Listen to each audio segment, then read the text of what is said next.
नमस्ते, मेरा नाम दीपेन शाह है और मैं हर हफ्ते के मार्केट रैपअप के साथ फिर से हाज़िर हूँ आपके सामने। और ये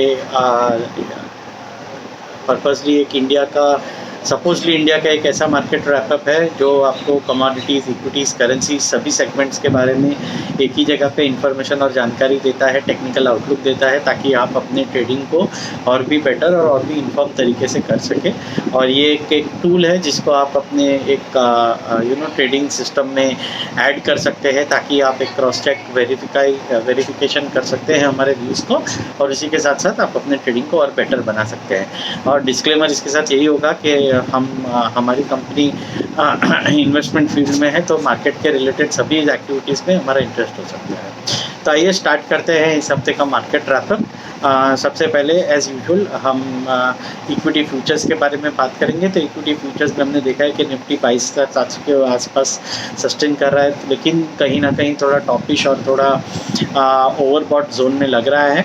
तो हमारी सलाह यही होगी कि अभी थोड़ा बाइंग अवॉइड करें, चाहे बैंक निफ्टी हो चाहे निफ्टी हो, बिकॉज कहीं ना कहीं प्रॉफिट बुकिंग की आशंका है और कहीं ना कहीं प्रॉफिट बुकिंग आ सकती है। और जब भी ऐसे में प्रॉफिट बुकिंग आता है तो दिक्कत ये होती है कि उनके ऑल टाइम हाई के लेवल्स के आसपास है, तो प्रॉफिट बुकिंग थोड़ा ज़्यादा क्वांटम में आ सकता है, तो आप अवॉइड कर सकते हैं। हाँ, लेकिन इंडिविजुअल फ्यूचर्स में अगर आप बाइंग करने की कोशिश कर रहे हैं तो आप अतुल इंडस्ट्रीज़ की तरफ ध्यान दे सकते हैं। उसमें हमें लग रहा है कि थोड़ा एक पुल बैक आ सकता है प्राइसेस में, तो वहाँ पे आप थोड़ा ध्यान दे सकते हैं। और शॉर्ट सेलिंग में हम M&M फाइनेंस है, उस पर आप ध्यान दे सकते हैं। टाइटन हमने देखा है कि थोड़ा ब्रेकडाउन दिया है, तो अगर उसमें कुछ भी बाउंस आती है तो वहाँ पे आप थोड़ी शॉर्ट सेलिंग की रिकमेंडेशन या अडॉप्टेशन आप कर सकते हैं, लेकिन ऑफकोर्स विथ स्टॉप लॉसेस। और जिनको शॉर्ट सेलिंग की एक टेक्निक आती हो, उन्हीं को ये करने की सलाह होगी। अगर हम ऑप्शंस की बात करेंगे तो ऑप्शंस कहीं ना कहीं आपको, क्योंकि मार्केट साइडवेज है, तो आपको थोड़े एक मीडियम टर्म पर्सपेक्टिव से आपको ऑप्शंस खरीदने पड़ेंगे, जिसमें आप ये सोच के ही चलिए कि आपका जो प्रीमियम होगा वो स्टॉप लॉस होगा, मतलब प्रीमियम आपका ज़ीरो जा सकता है, बिकॉज टाइम डिके हो सकता है साइडवेज मार्केट में। और इसके साथ साथ हम देख रहे हैं कि अगर ऑप्शंस में आपको खास ध्यान देना है तो आप शॉर्ट सेलिंग में आप ऐसे ही फाइनेंशियल सेक्टर के स्टॉक्स में आप थोड़ा ध्यान दे सकते हैं। प्राइवेट फाइनेंस में बैंक्स हमें दिख रही है, private medium small private banks में हम थोड़ा, एक बंधन बैंक है उसमें थोड़ा नेगेटिव है। उसके सामने अगर आप तेज़ी करना चाहेंगे तो AU बैंक में आप ध्यान दीजिए, AU बैंक में थोड़ा तेज़ी का माहौल बिल्टअप हो रहा है, तो उसमें भी आप थोड़ी खरीदारी या ऑप्शंस उसके कॉल्स लेके चल सकते हैं। तो इसके साथ साथ आइए मूव करते हैं कैश और कैश मार्केट्स में। अगर कैश मार्केट्स में आप देखेंगे तो हमने जैसे कहा था वैसे कि IT सेक्टर में आपको बड़े जो IT सेक्टर है उसमें थोड़ी खरीदारी देखने मिल सकती है कैश मार्केट में। तो हमने देखा है कि TCS हो, विप्रो हो, इन दोनों में हमें उछाला देखने मिला है। तो यही हमारा एक्सपेक्टेशन है कि आगे जाके भी ये बढ़ोतरी रहेगी और इसमें आप स्ट्रिक्ट स्टॉप लॉसेस के साथ ट्रेड कर सकते हैं। मूव करते हैं हम एग्री मार्केट्स की तरफ। तो जैसे आप जानते ही होंगे कि हम 2 हफ्तों से जीरा में बाइंग करने की रिकमेंडेशन देते आए हैं। आप देखेंगे तो पिछले हफ्ते हमने 10% की उछाला देखा है जीरा में। ये कंटिन्यू रह सकता है और हमें ऊपर में 27,000 के टारगेट्स दिख रहे हैं, तो वो आप थोड़ा ध्यान दें। अगर उसमें आप अच्छी अपॉर्चुनिटी लगती है तो आप उसमें भी खरीदारी करने की कोशिश कर सकते हैं। हल्दी से थोड़ा दूर रहने की सलाह होगी, बिकॉज काफ़ी वोलेटाइल है, प्राइसेस ऑल टाइम हाई पे है, तो प्राइसेस थोड़े एक हायर रेंज पे चल सकते हैं। तो हल्दी से रिटेल निवेशकों को खास करके दूर रहने की सलाह होगी।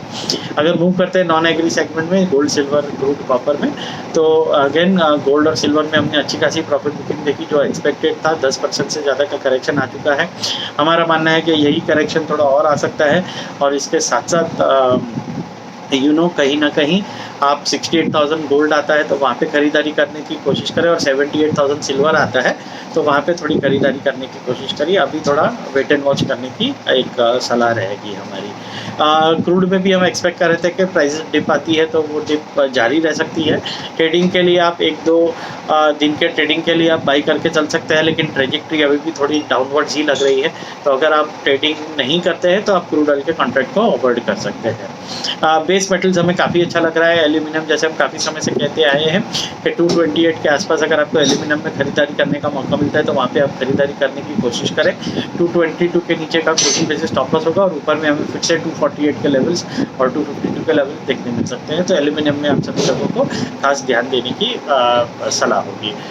करेंसी की बात करेंगे तो करेंसी मार्केट्स अभी ज़्यादा करके ट्रेडिंग के लिए काइंड ऑफ बहुत सारे ब्रोकर्स मना करते हैं, बिकॉज अगर आपकी पोजीशन नहीं है, आप हेज नहीं कर रहे तो ट्रेडर्स के लिए अपॉर्चुनिटी काफ़ी कम है। तो एकेडमिक पर्पसेस के लिए ही हम डॉलर की बात करेंगे। जब तक 82.80 के ऊपर है तब तक डॉलर में आप इंडियन रुपीज़ के सामने खरीदारी करके चल सकते हैं, बिकॉज कहीं ना कहीं हम एक्सपेक्ट कर रहे हैं कि 83-80 ऑन द हायर साइड आपको देखने मिल सकता है। तो ये सभी सेगमेंट, सभी सेक्टर्स के बारे में हमने आपको जानकारी दे दी है। इसका अगर हम राउंड अप कर ले तो हम जीरा में बाइंग रिकमेंडेशन कर रहे हैं।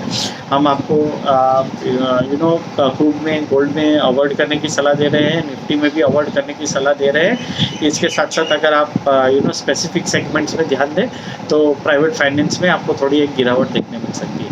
तो इसी के साथ साथ इस मार्केट रैपअप को समाप्त करते हुए मैं दीपेन शाह स्टेवन के बिहाफ पे, आप हमें अपने सजेशंस हमारे कमेंट बॉक्स में दे सकते हैं और इसके साथ साथ हमारे वीडियो को और अपने फ्रेंड्स को आगे बढ़ाइएगा और हमारे चैनल को शेयर एंड सब्सक्राइब कीजिएगा। Thank you.